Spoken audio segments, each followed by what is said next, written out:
Hello అండి. ఈరోజు బంగాళదుంప మెంతికూర వేసి మసాలా కర్రీని ఏ విధంగా చేసుకోవాలో చూద్దాము. ఇది రైస్లోకి, రోటీస్, చపాతీ అన్నిటిలోకి మంచి కాంబినేషన్. ప్రిపరేషన్ చూద్దాము. ముందుగా ప్యాన్లో ఆయిల్ వేసుకుని అది హీట్ అయిన తర్వాత తాలింపు వేసుకోవాలి. జీలకర్ర, కరివేపాకు, ఎండుమిర్చి అవి కాస్త వేగిన తర్వాత సన్నగా తరిగిన ఉల్లి తరుగును కూడా వేసి సరిపడినంతగా సాల్ట్ వేసుకుని మగ్గే వరకు వేయించుకోవాలి. ఒక పావు టీ స్పూన్ పసుపు కూడా వేసి ఉల్లి తరుగు మగ్గే వరకు వేయించుకోవాలి. ఇప్పుడు కాస్త వేగిన తర్వాత కచ్చాపచ్చాగా దంచి ఉంచుకున్న అల్లం వెల్లుల్లి 1.5 స్పూను వేసి అది కాస్త పచ్చివాసన పోయే వరకు వేయించుకోవాలి.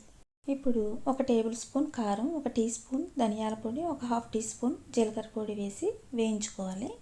అవి కాస్త వేగిన తర్వాత ఒక 2 మీడియం సైజు టొమాటోస్ని వేసుకుని బాగా కలిసేటట్టు కలుపుకొని మూత పెట్టి ఒక 2 నిమిషాలు మగ్గించుకోవాలి. అవి మగ్గేలోపు ఒక పెద్ద కట్ట మెంతికూరని కట్ చేసి ఉంచుకోవాలి.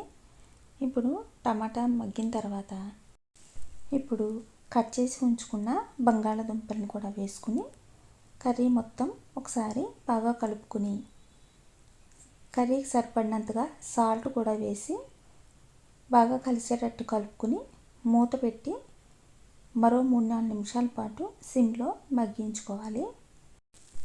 3 నిమిషాల తర్వాత మూత తీసి కర్రీని ఒకసారి కలుపుకోవాలి. ఈ విధంగా ఒకసారి కలుపుకున్న తర్వాత కట్ చేసి ఉంచుకున్న మెంతికూరను కూడా వేసి కర్రీ మొత్తం కలిసేటట్టు కలుపుకుని ఒక 1/2 టీ స్పూన్ గరం మసాలా పొడి కూడా వేసుకోవాలి. లవంగాలు, దాల్చిన చెక్క, యాలకులు కలిపి మిక్సీ వేసిన పౌడర్ ఇది. అది కూడా కొంచెం వేసుకుని కలుపుకుని ఒకసారి మూత పెట్టి మరో 3 నిమిషాలు మగ్గించుకోవాలి. ఈ విధంగా సిమ్లోనే మగ్గించుకుని ఇప్పుడు ఒక చిన్న టీ గ్లాస్తో కావలసినన్ని నీళ్లు పోసుకుని మూత పెట్టి మరో 3-4 నిమిషాల పాటు మీడియం ఫ్లేమ్లో ఉడికించుకోవాలి.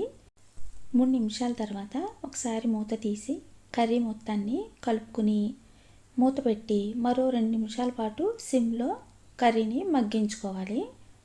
ఈ విధంగా 2 నిమిషాల తర్వాత నీరు మొత్తం ఎగిరింది లేనిది చూసి స్టవ్ ఆఫ్ చేసుకోవచ్చు.